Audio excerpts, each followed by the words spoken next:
Hello guys, welcome to my channel aspirant 2025। सो आज हमारा क्या गोल रहने वाला है, क्या कंप्लीट करने वाले हैं, उसे डिस्कस करने से पहले आज मैं ये बता दूं कि जो हमने लास्ट वीडियो में बोला था कि जो फिज़िक्स का जो 5-6 लेक्चर है उसके नोट्स रिवाइज करेंगे और केमिस्ट्री के भी लेक्चर के नोट रिवाइज करेंगे, उसके क्वेश्चन करेंगे। और जो बायो का था उसमें बायो के जो नोट्स थे हमने किए या नहीं किए, मतलब जो नोट्स तो मैंने एनसीईआरटी बुक में ही लिख लेती हूँ। तो जैसे कि रिवाइज़ वो किया, उसकी एनसीईआरटी रीडिंग लगाई, तो ये तीनों मैं कंप्लीट कर चुकी हूँ। और फिर आज का क्या गोल रहने वाला है, आज हम फिज़िक्स केमिस्ट्री तीनों डेली तीनों जो सब्जेक्ट पढ़ना चाहिए, तो हिसाब से मैंने पहले फ़िज़िक्स से स्टार्ट किया। फ़िज़िक्स के जैसे नॉर्मली ऑफलाइन क्लासेस में भी क्या होता है, 2-2 घंटे के ऑफलाइन लेक्चर्स होते हैं, तो इसी तरह मैंने 2 आवर्स के लेक्चर देखे हर इस सब्जेक्ट के। तो अभी मैं फ़िज़िक्स के लेक्चर देख रही हूँ 2 घंटे का। और जब मैं लेक्चर देखती हूँ तो उसमें ये भी होता है कि क्वेश्चंस जो होते हैं उसे मैं खुद पहले ट्राई करती हूँ वीडियो पॉज़ करके, उसके बाद नहीं आता तो उसे फिर मैं देखती हूँ कि कैसे करना है। तो इससे क्या है, इससे थिंकिंग एबिलिटी का पता चलेगा, तो इसलिए हम पहले ये करते हैं।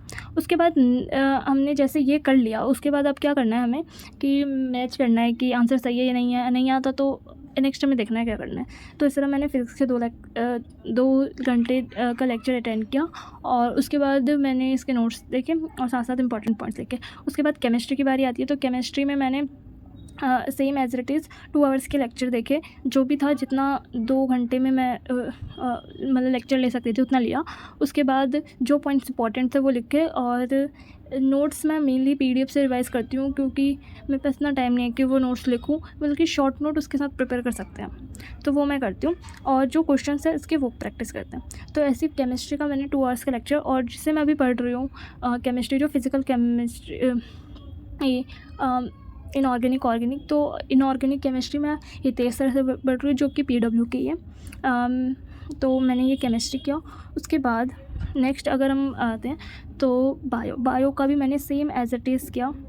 बायो का डिस्कस करने से पहले हम ये डिस्कस कर लेते हैं कि जैसे अगर हम लेक्चर देखते हैं तो उसके जो क्वेश्चन होते हैं उस टाइम पे वो रिवाइज़ कर ले, वो लेक्चर के साथ तो करना ही चाहिए। प्लस अगर वो ख़त्म हो जाते हैं, मतलब लेक्चर आपका ख़त्म हो जाता है, उसके बाद भी क्वेश्चन प्रैक्टिस करनी चाहिए, या तो पीवाई को ही कर सकते हो, या लेक्चर के जो क्वेश्चन है उसे अपने आप से ट्राई करना है दोबारा, तो इससे रिवाइज़ हो जाता है। यहाँ से फिर हमने केमिस्ट्री का ये ख़त्म करने के बाद हमने बायो स्टार्ट किया, और बायो में हमने क्या किया, बायो में भी हमने 2 आवर्स के लेक्चर्स देखे और उसके अकॉर्डिंग हमने फिनिश किया। बायो में जो हमने किया तो हमने ये मैम से देखा था पीडब्ल्यू के, और ये लेक्चर मैं 2 आवर्स का देख रही हूँ। साथ में अब मैं एनसीईआरटी में ही नोट्स बनाती हूँ बायो में, क्योंकि रीडिंग लगाते हैं हम एनसीईआरटी में, तो उसके साथ ही जो नोट्स हैं वो भी रिवाइज़ हो जाते हैं। और अगर इंपॉर्टेंट अगर एक्स्ट्रा होता है जो हमारी एनसीईआरटी में नहीं आ रहा, इतना स्पेस नहीं है बट हमें लिखना है, तो उसके लिए अलग से वाइट पेज लेके उस पर लिख लेती हूँ, ताकि बाद में कोई प्रॉब्लम ना हो। इससे क्या होता है, कोई भी टॉपिक हमारा छूटता नहीं है, हम नोट्स साथ में रिवाइज़ कर लेते हैं और एनसीईआरटी की रीडिंग भी हो जाती है, प्लस हम लेक्चर भी देख लेते हैं।